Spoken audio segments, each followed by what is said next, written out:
Moi, je suis acteur de la société civile, je peux appeler à, je peux te recommander. Le président, il agit. Je vous assure, il suffit de très peu. Il aurait pu dire simplement, j'appelle l'opposition, comme d'habitude, on a fait la phase 5 du dialogue politique, je vous invite à la phase 6. Ne serait-ce que ça. Chers internautes d'Enjeux d'Afrique, bonjour et merci de nous retrouver. L'actualité, c'est toujours et encore la Côte d'Ivoire. Le président Alassane Ouattara a prononcé un discours dans la soirée du 6 août à la veille de la fête nationale. Nous retrouvons deux acteurs ivoiriens pour décrypter cette sortie du président Ouattara en ces périodes un peu tendues dans la vie politique ivoirienne. Mes invités s'appellent en tout premier Dr Gervais Bogassako, qui est un acteur de la société civile, qui est déjà connu sur votre chaîne. Il est le président de la Fondation ivoirienne pour l'observation des droits de l'homme et de la vie politique, la FIDOP. Dr Bogassako, bonjour et merci d'avoir une fois encore accepté notre invitation. Bonjour, cher monsieur Karl. C'est toujours un plaisir de parler de la Côte d'Ivoire, même si ce pays traverse des situations difficiles. On va en discuter justement. Vous allez partager cette discussion, cette émission avec le docteur Nouroudine Oyewole, qui est un communicant, un analyste politique notamment. Docteur Oyewole, bonjour et merci de nous retrouver dans cette émission. Bonjour monsieur Karl, bonjour au docteur Boga. Et très heureux de vous retrouver pour discuter de la Côte d'Ivoire. Voilà. Je vous en prie. Je vais rester avec vous, docteur Oyewole. Est-ce que le discours du président Ouattara à la veille de la fête nationale, donc dans la soirée du 6 août, a répondu à vos attentes? Oui, je pense que quand on suit de façon très attentive l'évolution de l'actualité nationale en Côte d'Ivoire, je pense que ça ne surprend guère. Parce que, bon, la plupart des gens peut-être s'attendaient à une grande annonce, mais je pense que le président Ouattara avait déjà, depuis un certain moment, montré une sorte de rigorisme juridique comme réponse à apporter à tous les problèmes que rencontrent les opposants dans le cadre de l'élection présidentielle de la Côte d'Ivoire. Donc, personnellement, je ne m'attendais pas à une grande annonce. Je pense que c'est la logique de la posture à adopter depuis un certain temps. Est-ce qu'il n'est pas passé à côté de l'attente de la majorité des Ivoiriens qui voulaient un geste d'apaisement pour détendre un peu le climat politique qui ne fait que se chauffer en cette veille d'élection présidentielle? Oui, c'est vrai que effectivement, quand on regarde de façon au niveau social, on aurait pu s'attendre à peut-être une grande annonce pour faire retomber la situation un peu crispée.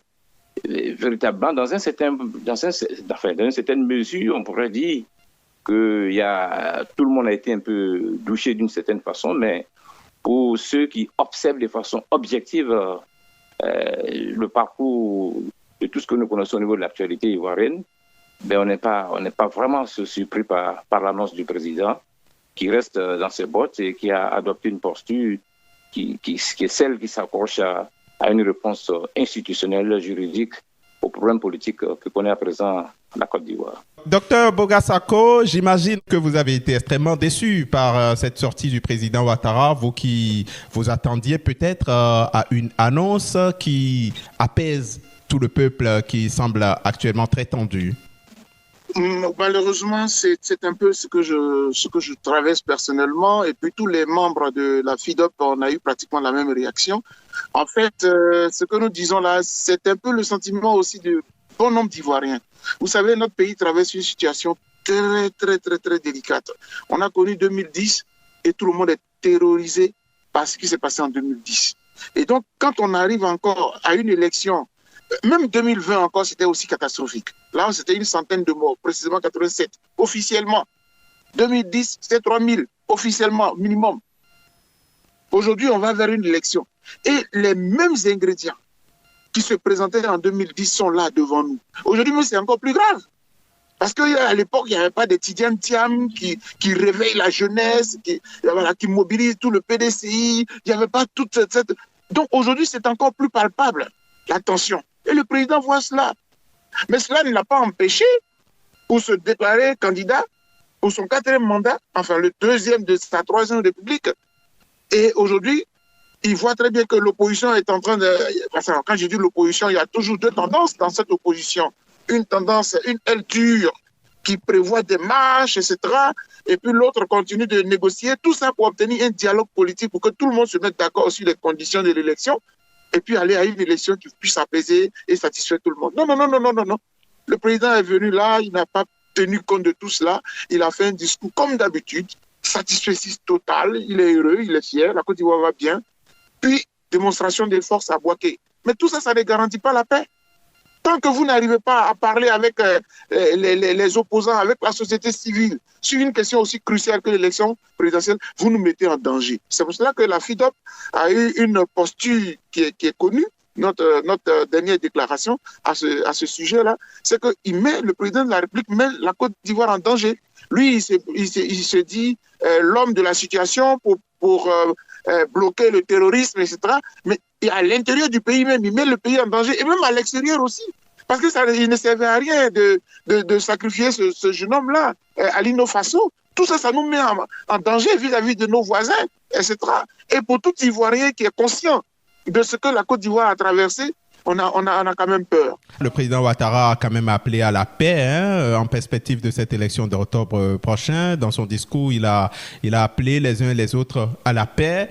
Est-ce qu'il n'y a pas une sorte de petite ouverture, une sorte de main tendue insidieuse à l'opposition? Non, M. Karl, un président n'appelle pas à. Un président, il agit. C'est-à-dire que vous et moi, on peut appeler à. Moi, je suis acteur de la société civile, je peux appeler à. Je peux te recommander. Le président, il agit. Je vous assure, il suffit de très peu. Il aurait pu dire simplement, j'appelle l'opposition, comme d'habitude, on a fait la phase 5 du dialogue politique, je vous invite à la phase 6. Ne serait-ce que ça. Il n'a pas pu le faire. Et moi, je suis persuadé, je le dis à mes compatriotes, il ne va pas le faire. Vous pouvez avoir tous les dialogues au stade où on est. Il ne va jamais remettre M. Laurent Gbagbo sur la liste électorale. Il ne va pas mettre M. Tidjane Thiam sur la liste électorale. Lui, il est prêt pour que le 25 octobre arrive rapidement et puis qu'il dise qu'il a gagné. Et c'est pour cela qu'aujourd'hui, je comprends que les démarches qu'entreprennent l'opposition du côté de la CAP, si avec Mme Gbagbo et Blé Goudé et autres, alors que je les soutenais hier et tout, mais je suis aujourd'hui très sceptique. Peut-être que c'est le président Gbagbo qui a raison avec Tidjane Thiam à travers leur front commun. Parce que finalement, si on ne peut pas obtenir un dialogue, mais alors il faut au moins manifester et manifester dans la légalité. Parce que ça aussi, c'est constitutionnel. C'est prévu par l'article 20 de la Constitution de Côte d'Ivoire, comme par l'article 20 de la Déclaration universelle des droits de l'homme. Donc voilà un peu quoi. Je suis un peu déçu. Voilà, c'est compris. Alors, vous parliez d'Alino Faso, rappelez aux amis internautes que c'est cet activiste burkinabé décédé en détention dans les locaux de la gendarmerie à Abidjan. Il avait été arrêté par les autorités ivoiriennes. Il est décédé en détention. C'est un problème à régler entre le Burkina Faso et la Côte d'Ivoire actuellement. Alors, Noureddine Oyewole, le docteur Bogasako le disait, la CAP, donc cette coalition pour l'alternance politique que le président du PDCI, Tidjane Thiam, avait mis sur pied avec Simone Gbagbo ou Charles Blé Goudé, entre autres, est dans un processus de négociation avec le RHDP. On a vu certains cadres du parti au pouvoir, donc le RHDP, avec Charles Blé Goudé, au sorti d'une discussion qui a eu lieu il y a quelques jours. Est-ce que de ces pourparlers peuvent sortir quelque chose qui puisse apaiser le climat politique en Côte d'Ivoire?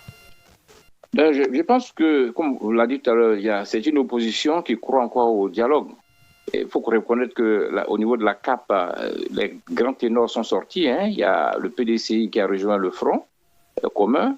Aujourd'hui, on voit que le FPI aussi, de Afrique Guessant, vient de rejoindre le front. Donc aujourd'hui, je pense qu'il ne reste plus que le parti de Mme Gbagbo, MGC, COGEP de Blé Goudé, qui continue à croire au dialogue parce que, Blé Goudé, depuis son arrivée, a toujours dit qu'il veut à tout prix, favoriser le dialogue. Donc on observe qu'il y a une opposition qui veut vraiment aller sur le rapport de force sur le terrain pour obliger le pouvoir en place à aller à la négociation, pendant qu'il y a une autre opposition qui y croit. Et selon les déclarations qui sont sorties de la dernière rencontre faite au siège du RHDP, il y a une opposition qui veut vraiment aller sur le rapport de force sur le terrain pour obliger le pouvoir en place à aller à la négociation, pendant qu'il y a une autre opposition qui y croit. Et selon les déclarations qui sont sorties de la dernière rencontre faite au siège du RHDP, il y a une opposition qui veut vraiment aller sur le rapport de force sur le terrain pour obliger le pouvoir en place à aller à la négociation, pendant qu'il y a une autre opposition qui y croit. Et selon les déclarations qui sont sorties de la dernière rencontre faite au siège Je pense qu'il y a toujours une sorte d'espoir que vraiment il y a un certain nombre de revendications qui ont été énumérées, qui seront mises sur la plate et étudiées. Mais la question est de savoir combien de temps vont prendre ces études-là, l'analyse va prendre l'analyse de ces revendications, parce que nous sommes déjà pratiquement en août. Et est-ce que une fumée blanche va sortir avant les élections, alors que le dépôt de la candidature est prévu pour le 26 août? Il y a vraiment un peu de scepticisme, mais nous sommes en politique. Est-ce que véritablement il y a une sorte d'ouverture qui sera faite par le pouvoir? Bon, on espère, on observe et on verra ce que cela va donner. Mais toujours est-il que la plus grande partie de l'opposition aujourd'hui a opté pour une sorte de rapport de force, et on sait que le 9 prochain, il y aura une grande marche de l'opposition à Yopougon. On verra si ces rapports de force obligeront le pouvoir en place à revoir sa position et à ouvrir vraiment le dialogue.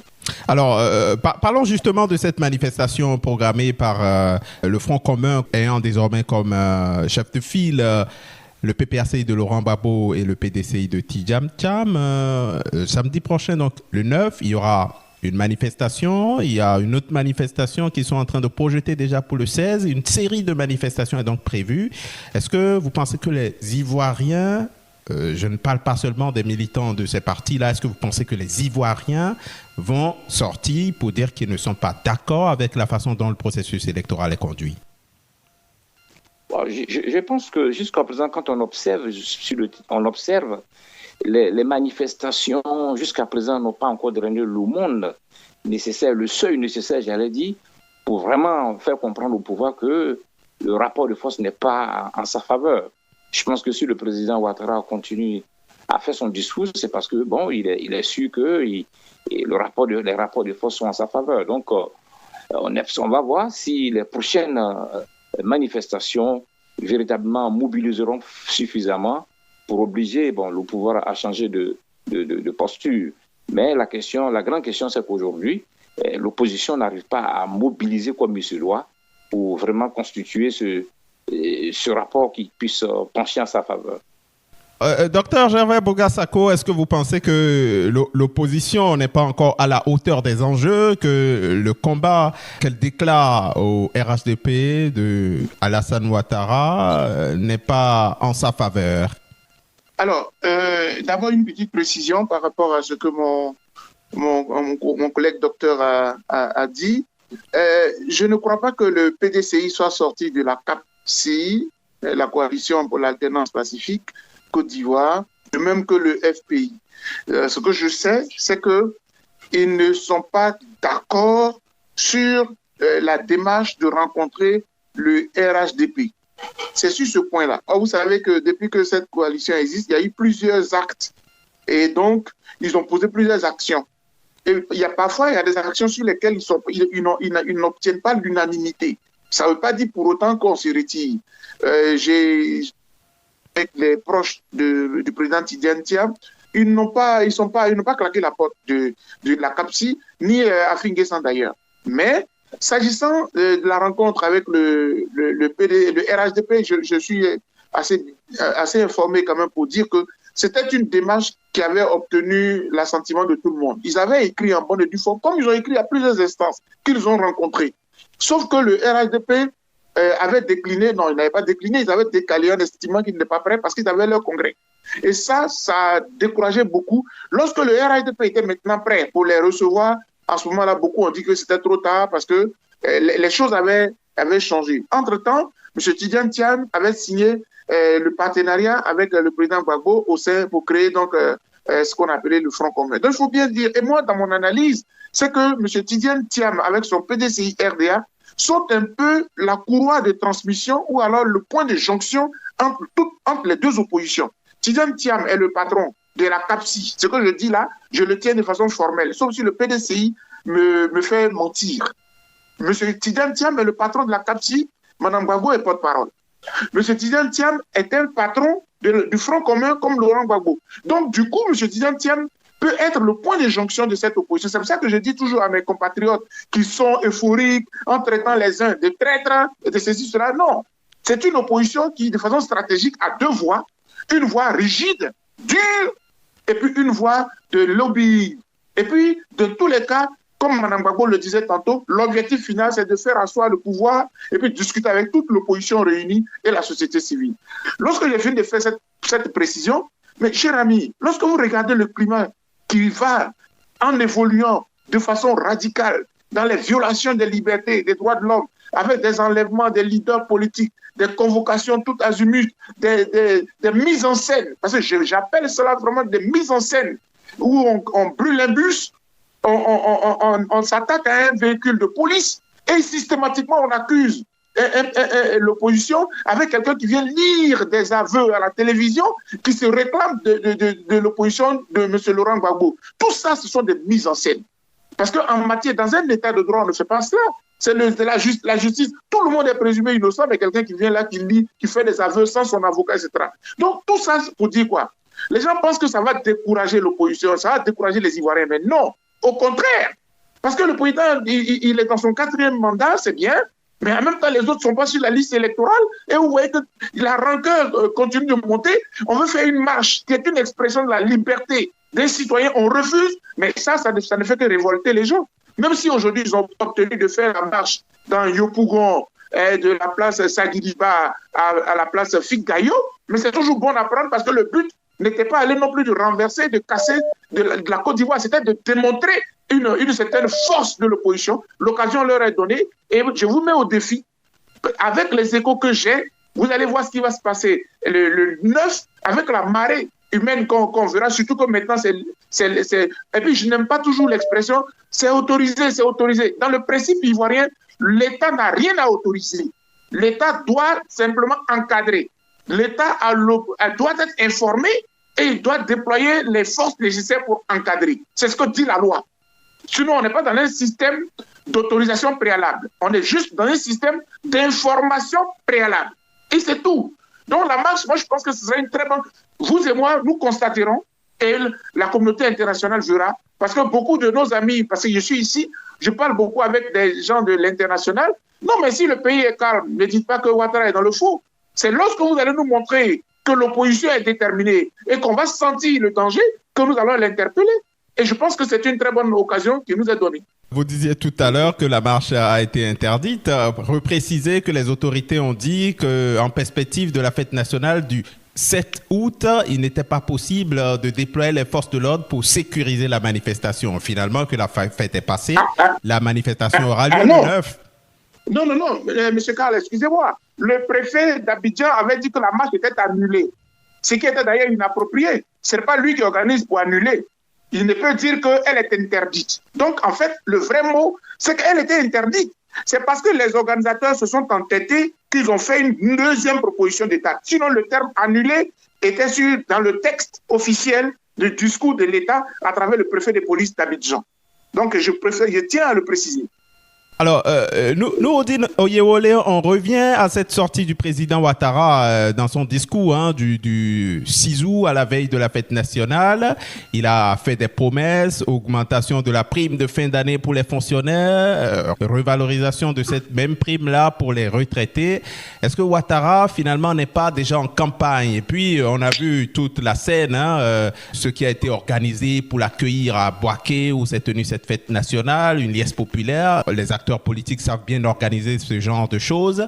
Est-ce que carrément, il n'est pas déjà en campagne? Ah oui, je pense que nous sommes à pratiquement 2 mois et demi des élections et toute action de communication, bien entendu, doit obéir à une stratégie électorale ou bien préélectorale. Donc, je pense qu'aujourd'hui, tout ce qui a été mis en place, aujourd'hui, tout ce déploiement médiatique des forces de travail contribue, bien entendu, à soit l'image de Ouattara, surtout au niveau de l'international, fait comprendre que la majorité des Ivoiriens reste du côté de Ouattara. Ce que je voudrais préciser par rapport aux primes dont vous avez parlé, vous savez qu'il faut comprendre que Ouattara a obéi à une stratégie. Au niveau de la réconciliation, comment redonner espoir à la Côte d'Ivoire, comment recoudre le tissu social qui s'est effiloché, il a misé sur la réconciliation par l'économie, c'est-à-dire pour lui, pendant les rounds de discussion à n'en plus fini, souvent ça reste de la pure politique politicienne. Et donc lui, c'était de réconcilier les Ivoiriens en impactant positivement leur vie, en jouant sur l'économie. Et je pense qu'il a réussi quand même parce qu'aujourd'hui, la Côte d'Ivoire, au niveau économique, quand même, connaît une embellie. Et même si beaucoup reste à faire, je pense qu'on a la chance de voyager à travers le pays, on voit l'impact partout dans les villages. Les populations le ressentent. Donc, je pense qu'aujourd'hui, non, une embellie qui ne se sent pas vraiment dans le panier de la ménagère. Quand on suit les plaintes et complaintes des Ivoiriens, cette croissance économique. Mais monsieur, si ce plan, moi, je peux vous opposer. Moi, j'ai la chance, j'ai sillonné la Côte d'Ivoire de bout en bout des villages. C'est surprenant quand même, ça va être agréable. On arrive dans un village. Dans tous les villages aujourd'hui, les villages sont électrifiés. Vous arrivez, il y a un centre de santé. Vous arrivez au niveau du nord comme au sud, ça mène une économie locale. L'anacar, le cacao, les villageois ont un vélo. Aujourd'hui, les cases disparaissent. Ça, au moins de façon factuelle, on sent cela. Et quand vous causez à la population, quand même, je pense que c'est vrai. La pauvreté n'est pas totalement éradiquée, mais quand on prend le gap entre il y a 10 ans et maintenant, il y a quand même une amélioration. Je pense qu'il est bien entendu évident, comme je l'ai dit, la cherté de la vie est là. Mais Ouattara a reçu quand même quelque chose en apportant quand même une amélioration de la vie des Ivoiriens, même si beaucoup reste à faire. Et comme je l'ai dit, c'est une stratégie de réconciliation par, l'amélioration de la vie des Ivoiriens.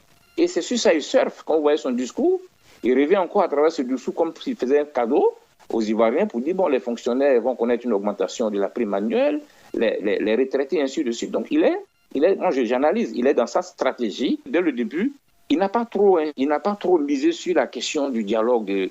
Vous voyez, plusieurs fois, on a fait plusieurs forums de réconciliation, plusieurs structures de réconciliation. Vous voyez que finalement, souvent, ça n'a pas abouti.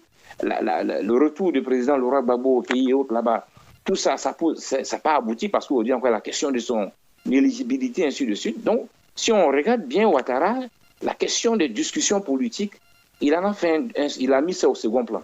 Et mettre l'économie au devant, c'est disant, en impactant la vie des Ivoiriens, il peut arriver vraiment à effacer les bêtes reçues et autres là-bas. Donc, je veux dire que jusqu'en octobre 2025, est-ce que les Ivoiriens vont véritablement adhérer à cette politique? Est-ce que les marches qui vont venir vont pas être l'expression du ras-le-bol des Ivoiriens? Là, je pense qu'en tant qu'observateur, on va voir ce que les mois à venir vont nous donner. Mais jusqu'aujourd'hui, ça a été la démarche de Ouattara. Si vous dites l'expression du ras-le-bol des Ivoiriens, de quoi seront-ils fatigués pour avoir ce ras-le-bol si vous dites qu'économiquement, tout va plus ou moins bien? C'est pourquoi j'ai dit jusqu'à présent que, docteur Pierre D'accord et moi, jusqu'à présent, le président Laurent Gbagbo ses appels n'ont pas connu la mobilisation d'antan, au temps où véritablement il était au firmament de la politique ivoirienne. Aujourd'hui, les mobilisations sont moindres. C'est vrai, il y a une mobilisation, mais elles n'ont pas encore atteint le seuil qui puisse vraiment faire plier le pouvoir et accepter le dialogue. Et c'est dit que, quelque part, les Ivoiriens se disent, bon, ça va un peu, vaut mieux s'en contenter et ne pas aller à une sorte de violence qui va nous faire revivre encore la situation que nous avons vécue dans les années passées. Docteur Gervais Boga-Sako, finalement, ces manifestations programmées, est-ce que vous pensez, je reviens sur la question, est-ce qu'elles vont mobiliser? Les Ivoiriens ne sont-ils pas traumatisés par tous ces épisodes de violence? Il y a 2010-2011 qui officiellement a fait plus de 3000 morts. Il y a 2020 qui a fait près de 100 morts.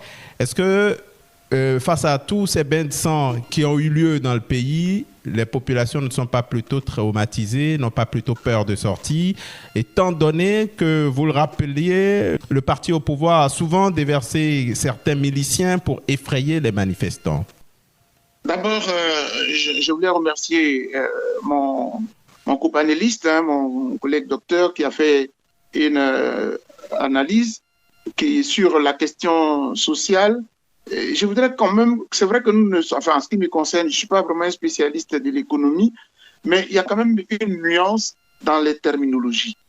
Je ne voudrais pas que l'on confonde le modernisme et la question de la cherté de la vie, c'est-à-dire le bien-être des populations. C'est tout à fait différent. Ce que j'appelle modernisme, quand on nous apporte de l'électricité, c'est vrai, c'est épanouissant, c'est facilitant pour la vie commune, la vie habituelle.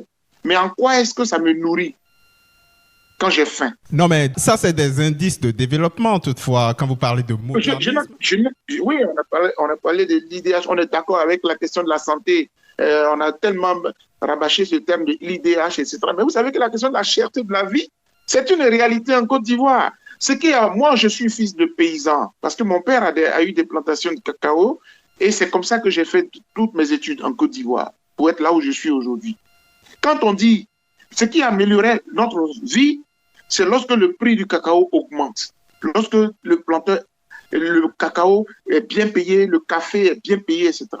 Depuis que M. Ouattara est là, ça a été une bataille. Alors que dans les pays limitrophes, au Ghana, je ne sais pas, le cacao est payé très cher à l'international. Et ailleurs, il y en a qui les prix montent jusqu'à 5 000 francs CFA. Chez nous, ça n'a jamais dépassé le plafond de 2200, 2500, si j'exagère. Donc, ça a été toujours une bataille. C'est pour cela que la question, j'ai des collègues de la société civile qui sont encore emprisonnés. Je pense à M. Krikbe, l'ancien ministre, je pense aussi à un ancien ministre de M. Gbagbo, qui s'appelle Rodel Dosso, ils sont aujourd'hui en prison pour avoir voulu faire une marche le 13 septembre 2024 contre la vie chère. La question de la vie chère est une réalité des Ivoiriens. C'est pour cela qu'il y a ce débat-là entre le développement, soi-disant, que M. Ouattara présente au monde entier, et la réalité des Ivoiriens qui croupissent sous le poids de la cherté. Même les enseignants. Voici des enseignants qui, dernièrement, ont demandé une prime. Et ça a fait encore l'objet des débats. Donc, mon collègue a raison quand il dit que M. Ouattara a cette stratégie-là de dire j'augmente. Il nous avait inventé une sorte de 13e mois. D'abord, c'était 1 tiers. Aujourd'hui, c'est passé aux 2 tiers. Je suis moi-même enseignant à l'université, donc je sais de quoi je parle. Donc, il y a ces petites mesurettes-là qu'il prend, qui sont, ça, je peux le citer, comme étant quelque chose de concret, qui peut améliorer le panier de la ménagère si l'époux était fonctionnaire, etc. Mais pour nous, parce que quand il a dit qu'il allait dans les villages, les gens vivent mieux, ce n'est pas vrai. Il y a des parents, quand on dit qu'il a 2 enfants qui vont au collège, ils pleurent parce qu'il ne peut pas avoir l'argent pour la scolarité des enfants. Ça, ce n'est pas une question d'électricité, ce n'est pas une question, voilà. Donc, si je tenais à le dire, il y a toujours une nuance. Mais ce qui est vrai, c'est que le modernisme, la Côte d'Ivoire est devenue plus moderne encore, puisque la question, il y a des réductions, il y a des écoles qui sont construites, même au niveau des universités, parce que je suis universitaire, quand on voit l'université de San Pedro, l'université de Bondoukou, c'est des joyaux. Ça, on ne peut pas le nier. Mais docteur, tout ceci, c'est des acquis à mettre à l'actif du président Ouattara. Il ne peut pas tout faire. C'est pas un magicien. Non, je n'en disconviens pas. Sauf que je le reconnais, mais je dis, ne disons pas que dans les villages, les gens vivent bien, les gens vivent mieux, ce n'est pas vrai. Là, ça, je dois le dire aussi. C'est pas parce qu'on a fait des ponts, on a envoyé de l'électricité que les gens vivent bien et tout. C'est pas évident. C'est pas ce que moi j'ai appris, c'est pas ce que mes compatriotes m'ont dit. Sinon, on n'allait pas tous se lever contre la cherté de la vie. Des gens n'allaient même pas être emprisonnés parce qu'ils ont dénoncé la cherté de la vie. Le premier ministre Patrick Achi n'allait pas aller sur les marchés pour manger du garba, pour dire on va prendre des mesures. L'État même a dit qu'il va prendre des mesures pour lutter contre les vendeurs sur les marchés qui augmentent les prix. Donc c'est une réalité. Moi, je suis défenseur des droits de l'homme, c'est mon domaine. Donc je ne peux pas accepter qu'on me dise que tout va bien, mais dans ce cas, tout va bien, laissons-le faire autant de mandats qu'il veut. Là encore, il y a problème. C'est parce que je suis là, j'ai fait 2 mandats. J'ai amélioré les vies, donc je dois faire autant de mandats que je veux en tripatouillant la Constitution. Mais bref. Alors docteur, revenez à ma question. Je reviens maintenant, bien sûr, je reviens à votre question pour dire que les manifestations, le contexte a changé, cher ami. Le contexte a changé. Je dis, d'abord, je veux être un peu factuel. Depuis que M. Laurent Gbagbo est rentré de La Haye et donc de Bruxelles ensuite, le 17 juin 2021 à aujourd'hui, il n'a pas encore lancé de mot d'ordre clair contre le pouvoir en place. Je répète, M. Laurent Gbagbo a organisé des meetings, il a fait des tournées. Même la tournée qu'il est en train de faire depuis un certain temps, il a appelé ça le coco. Mais il n'a pas encore mobilisé les gens contre le pouvoir Ouattara. Le premier discours de déclaration de défiance, je ne veux pas parler de déclaration de guerre, il a prononcé à Port-Bouré, il a dit, puisqu'ils veulent la bagarre, nous allons faire la bagarre. Dès l'instant où il a dit, voici la première marche à laquelle nous allons assister. Et moi, je voudrais quand même qu'on tienne compte d'une réalité. C'est la première fois que le PDCI et le PPACI se mettent ensemble pour dire qu'ils vont manifester. Or, vous savez très bien, connaissant la sociologie politique en Côte d'Ivoire, il y a toujours trois forces. Il y a une force qui est proche du côté de M. Ouattara, il y a une force qui a toujours été proche de M. Laurent Gbagbo, avec les démembrements, comment il s'appelle, Blé Goudé, Simone, Afin Guessan, etc. Et puis, il y a une force côté PDCI.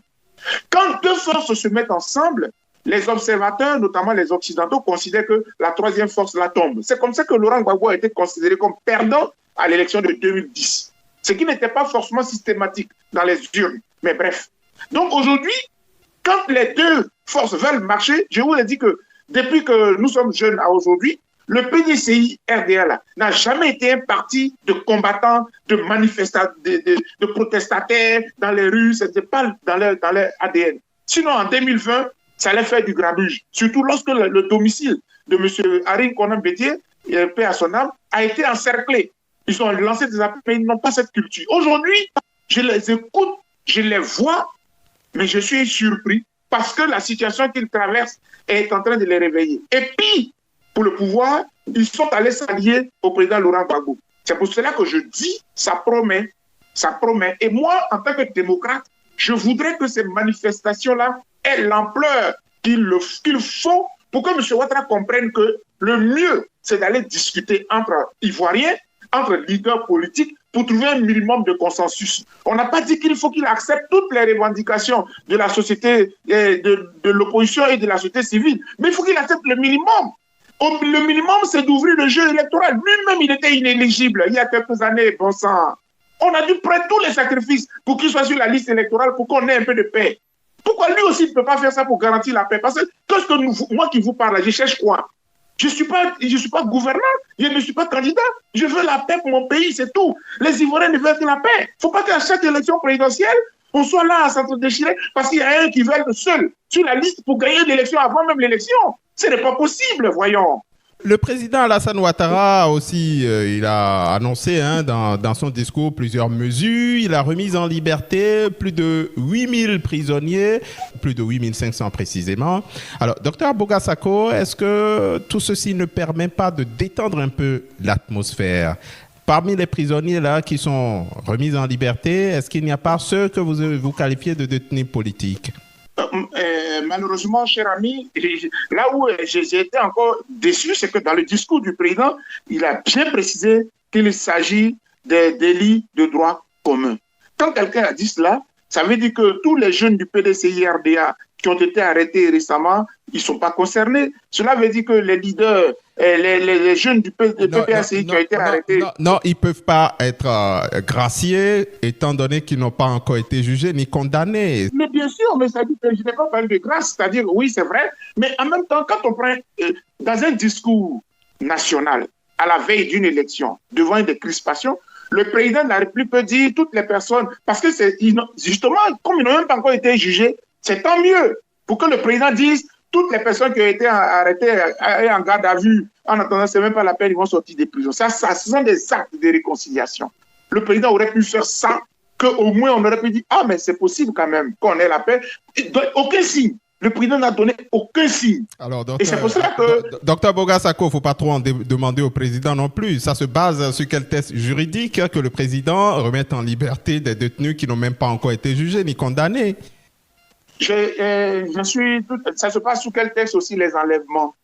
Ça se passe sous quel texte des droits? Dans quel état de droit on fait des enlèvements, des encaboulés? Les autorités parlent d'arrestation, vous parlez d'enlèvement. Mais il y a des images, mes chers amis, vous êtes journaliste, vous voyez très bien. Le tout dernier du PDCI qui a été arrêté, on a vu comment il a été pris. On est dans un état de droit, chers amis. Regardez, hier ou avant-hier, les responsables du Front commun ont été convoqués par le préfet de police en bonne et due forme. Moi-même, je n'ai pas été convoqué de façon régulière.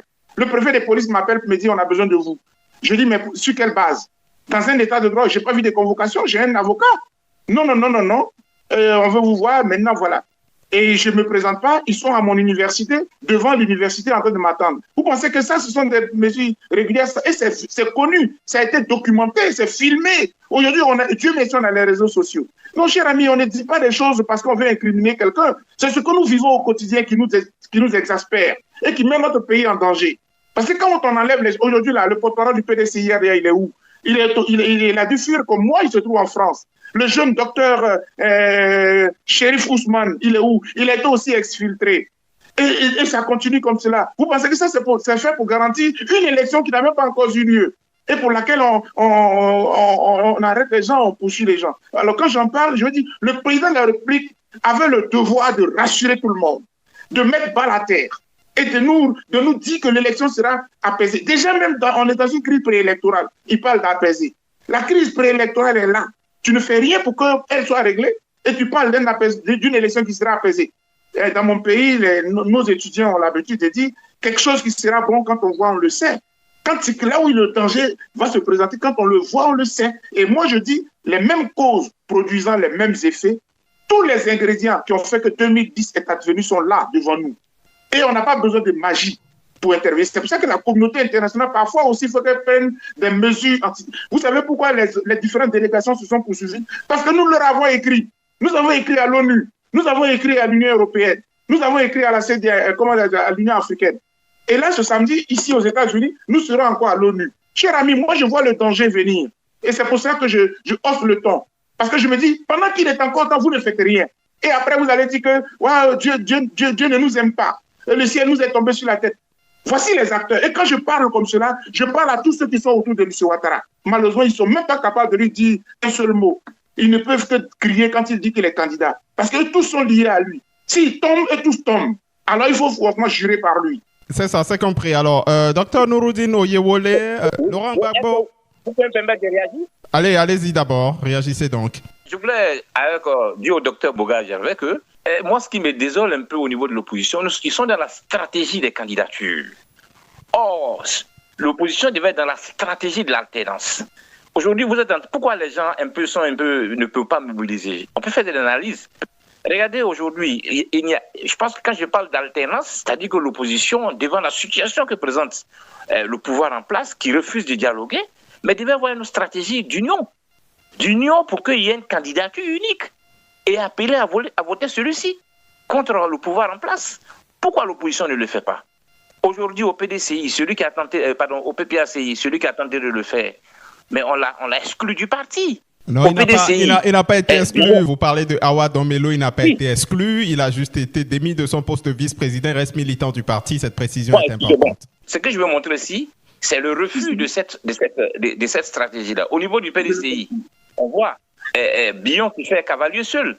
Je pense qu'aujourd'hui, c'est ça qui désole un peu. Quand les gens observent aussi, on dit, mais est-ce que c'est un problème de personne ou bien c'est un problème de projet pour gouverner la Côte d'Ivoire?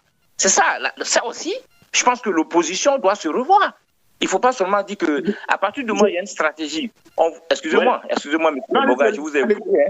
Non, je sais, allez-y. Voilà. Donc, je pense qu'à partir du moment où on a l'opposition en face de lui, un pouvoir qui est fermé au dialogue. Mais il faut que l'opposition cherche à revoir sa stratégie. Et si elle fait cette stratégie pour créer l'alternance en se mettant ensemble, mais je pense que ça peut, à travers cette stratégie, elle peut gagner. On a vu au Sénégal. On va nous dire que la Côte d'Ivoire n'est pas le Sénégal. Mais je pense qu'il y a l'opposition aussi, parce qu'il ne faut pas rester accouté sur la même stratégie qui ne marche pas et puis crier au loup. Je pense que c'est à l'opposition de se revoir aujourd'hui. Nous sommes en politique et de redéfinir sa stratégie. Et ça, je pense que beaucoup d'Ivoiriens reprochent cela aujourd'hui. Quand vous parlez du Sénégal, je me permets, pour éclairer la lanterne des internautes qui nous suivent, les cas ne sont pas du tout les mêmes. Il n'y avait pas de candidat, à part Ousmane Sonko, exclu en tant que tel, comme il est le cas en Côte d'Ivoire aujourd'hui. Et puis, le président Macky Sall n'était pas candidat, comme aujourd'hui Alassane Ouattara l'est. Donc, les cas de figure ne sont pas les mêmes. Je n'accepte pas cette comparaison, Dr Oyewole. Même si vous n'acceptez pas ce que je veux dire ici, j'ai dit à l'opposition de revoir sa stratégie. Est-ce que forcément c'est quelqu'un qui doit être président ou bien c'est l'opposition qui doit prendre le pouvoir? C'est ça que j'appelle la stratégie de la candidature face à la stratégie de l'alternance. Aujourd'hui, l'opposition est un peu divisée. il y en a qui appellent au dialogue, il y en a qui appellent à aller sur... Donc, vous voyez, il y a une sorte d'atomisation des stratégies qui fait que, quelque part aussi, l'opposition a du mal à avoir un front assez fort vis-à-vis de Ouattara. C'est l'analyse que je suis en train de faire. Parce qu'on ne peut pas rester à-bouté pour dire si tel candidat n'est pas là, donc on n'acceptera pas, ainsi de suite. Mais je suppose que le parti a suffisamment de cadres.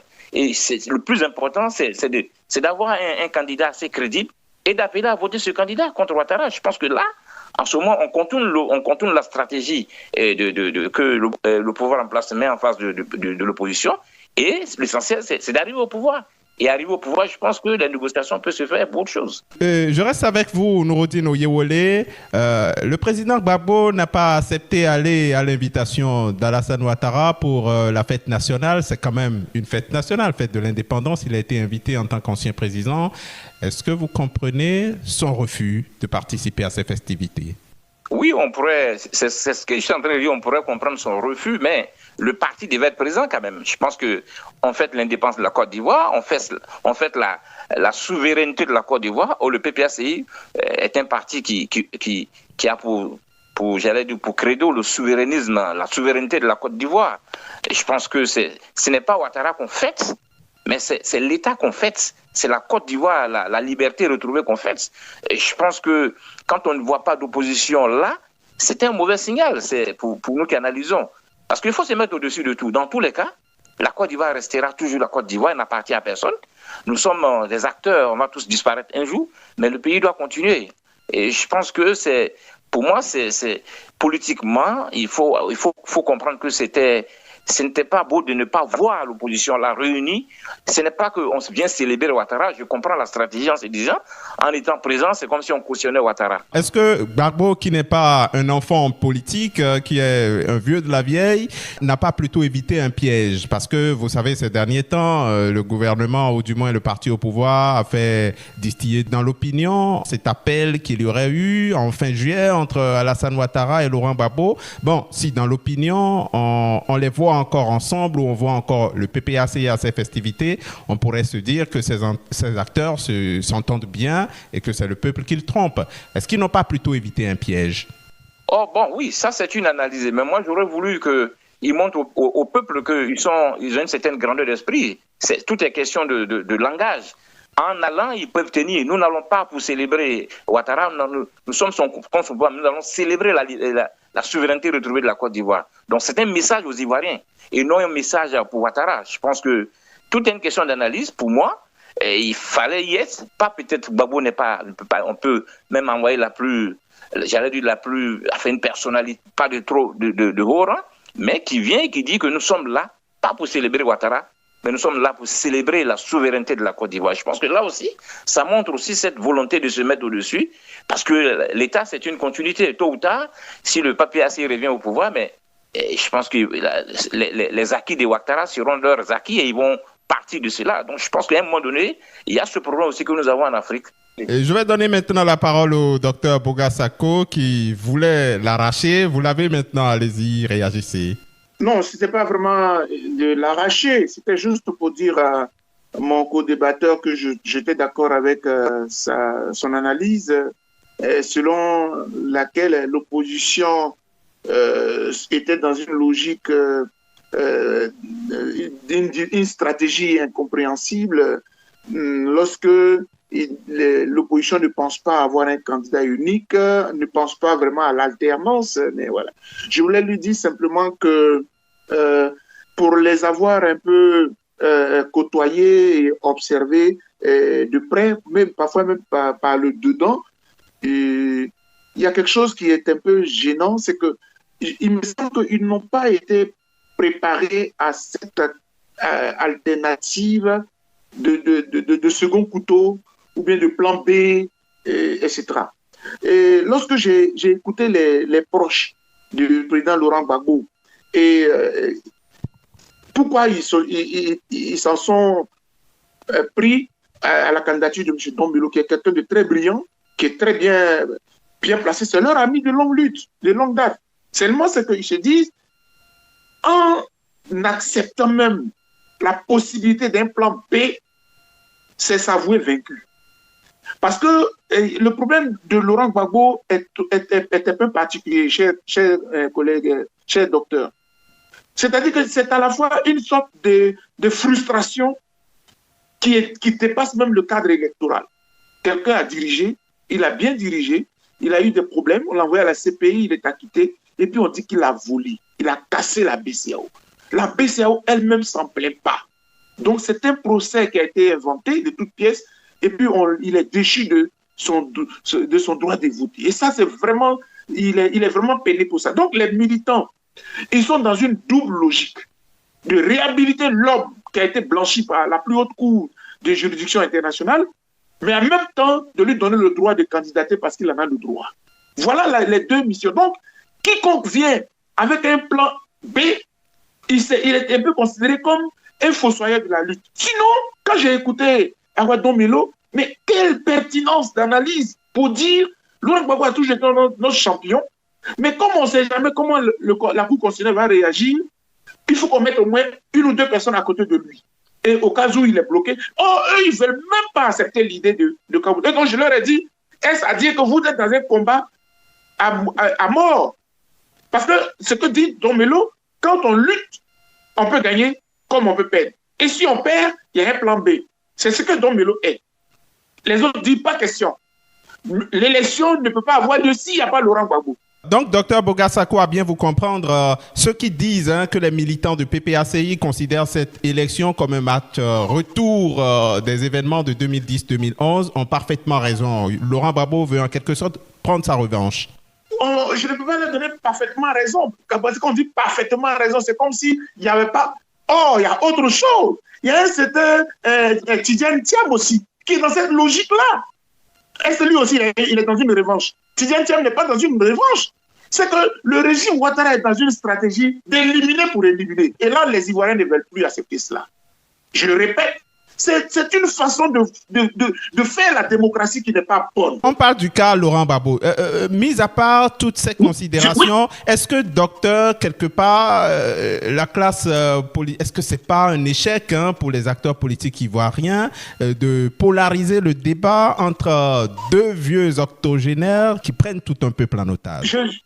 J'avoue que quand je suis revenu d'exil en 2021, ça a été cela mon discours. J'ai dit, tournons la page de l'ancienne classe. J'ai des amis qui sont candidats, avec qui même on faisait des réflexions ensemble. Je ne veux pas les citer pour ne pas les mettre mal à l'aise. On a beaucoup travaillé ensemble. On estimait que nos aînés ont fait leur part. Il faut maintenant passer à autre chose. Et puis, paf, le dossier, Laurent Gbagbo est venu sur la table. Et moi-même, en tant que défenseur des droits de l'homme, je trouve cela injuste. Donc, du coup, je me dis, il est à son droit de revendiquer, lui et ses militants, de revendiquer, de laver cette opprobre qui lui est faite. Maintenant, si vous appelez ça un match retour ou un match aller, bon, ça c'est autre chose. Donc M. Ouattara, lui, il est toujours là pour les matchs. Quand tu as fait 2 mandats, tu aurais pu te retirer parce que c'est M. Ouattara aussi qui mène, qui crée la situation. S'il avait fait ces 2 mandats, on serait nombreux à dire à M. Laurent Gbagbo, ah non, mais quand même, Bédi est décédé, paix à son âme, Ouattara s'est retiré. Je vous assure que jusqu'à la dernière minute, j'espérais tenir ce discours-là. Pour dire au président Gbagbo que Monsieur le Président, c'est vrai, vous êtes frustré, mais M. Ouattara s'est retiré. Il n'y a pas quelqu'un de votre trempe qui est encore en lice. De grâce, retirez-vous pour que la jeune génération... Mais M. Ouattara remplit pour un 4e. Et pourquoi peut-il interdire aux autres de se présenter alors? Voilà le problème de fond. Donc, match retour, match aller, c'est M. Ouattara qui a ouvert le match.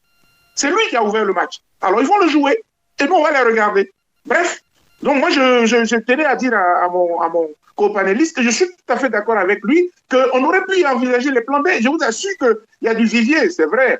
Il peut y avoir des problèmes internes entre Billon et M. Tidjane. Ça, c'est la façon dont peut-être Billon a procédé et tout. Mais ça, c'est des linges sales qui peuvent se laver en famille. Ça ne nous concerne pas s'ils n'ont pas su se gérer en interne. Mais tant que ça arrive sur la place publique, nous, on fait des analyses. Du côté de Gbagbo, comme je maîtrisais un peu ce dossier-là, parce que je connais très bien le docteur Awa Melo, et c'est pour cela que je me suis permis de rentrer un peu dans le fond pour comprendre que tout ce qui se joue là, c'est M. Ouattara qui est au centre. Quand on fait 2 mandats, on tient à se retirer. Et surtout, quand on a été jusqu'à désigner son successeur et que malgré paix à son âme, il est décédé et que cela vous a contraint à un 3e mandat et que Macron dit c'est un cas de force majeure, on peut vous comprendre, on vous a compris, le 3e mandat est terminé. Mais venir remplir pour un 4e. Pendant ce temps, M. Gbagbo ne peut pas.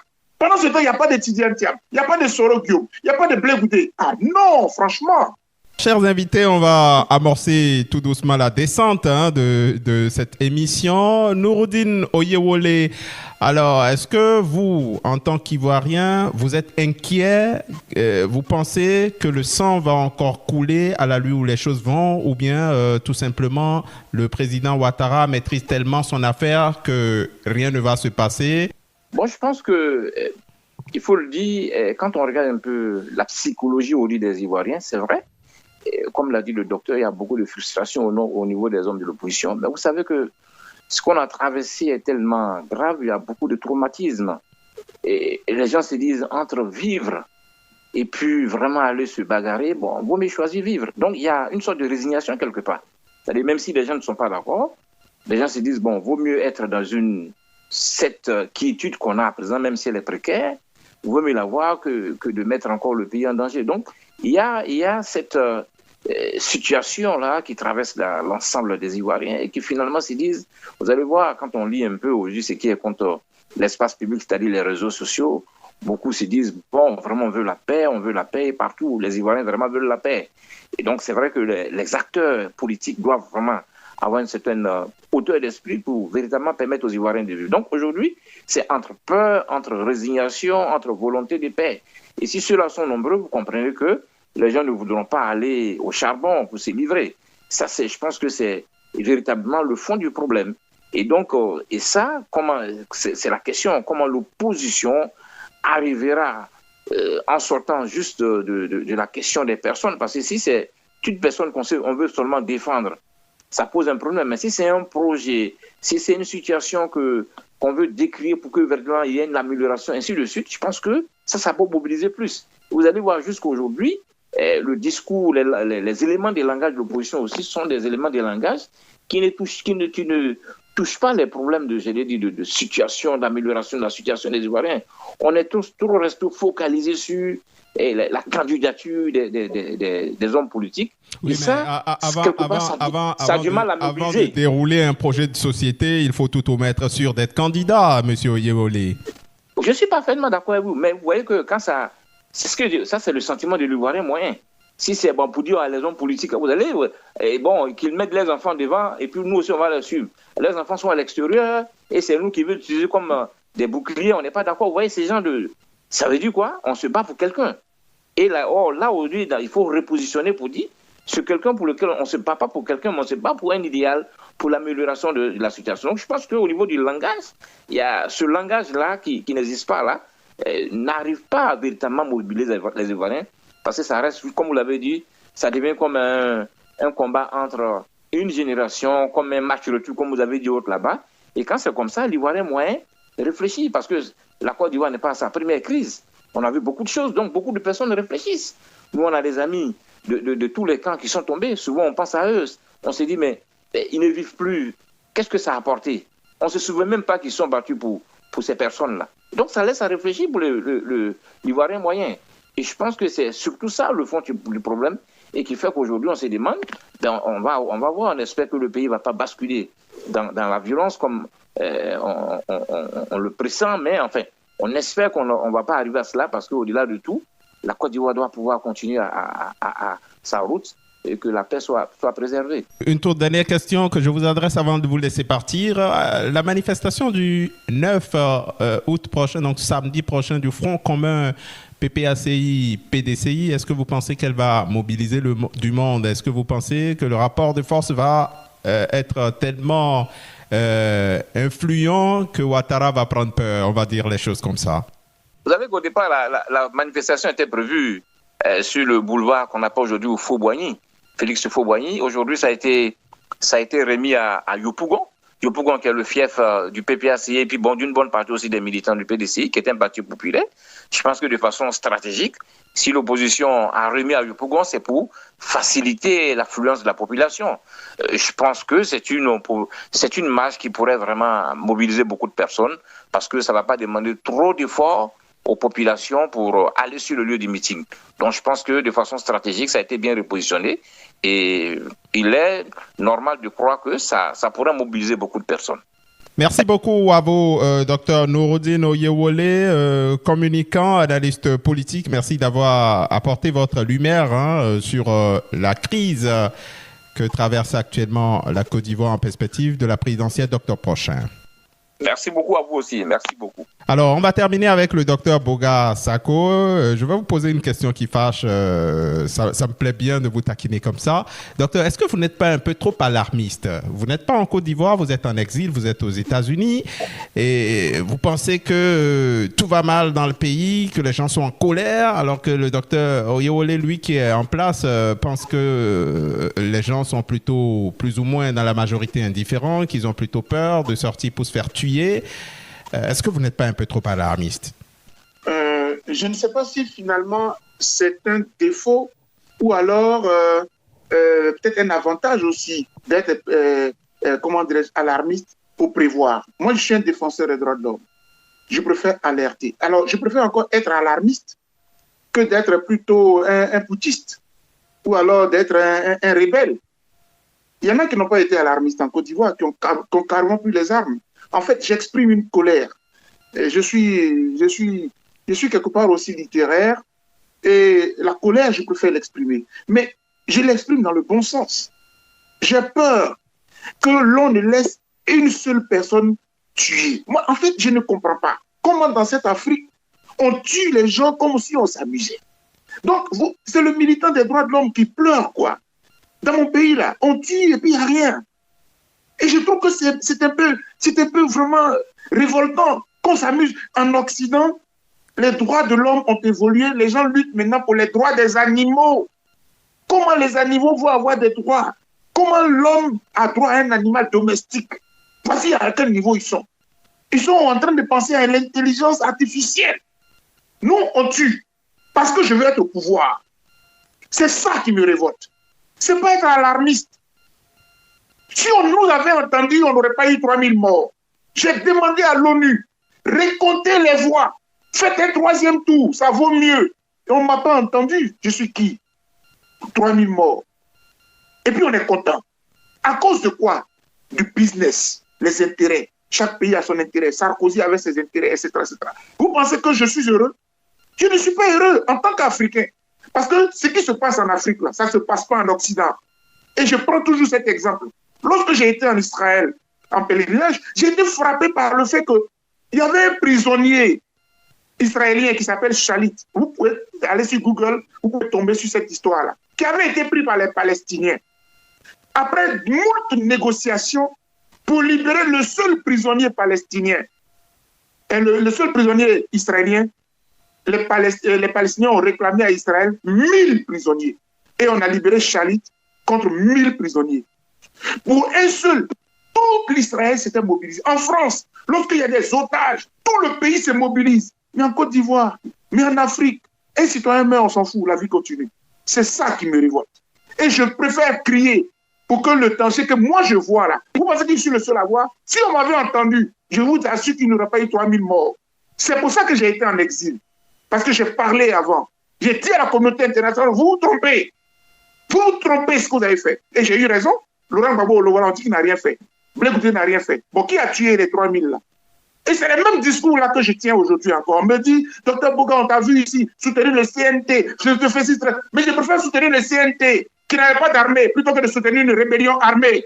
Parce que tous ceux qui sont au pouvoir là, ils étaient dans la rébellion hier. Je m'arrête là. Merci beaucoup à vous, docteur Boga Sako. C'est avec beaucoup de plaisir qu'on vous reçoit sur cette chaîne. Aujourd'hui, nous avons discuté du discours du président Alassane Ouattara et en général de la situation politique qui prévaut dans le pays. Le discours n'est pas fait pour dégeler l'atmosphère. Le président Ouattara a dit ce qu'il a voulu dire, mais l'opposition ne s'y est pas retrouvée. C'est de ça qu'on a discuté.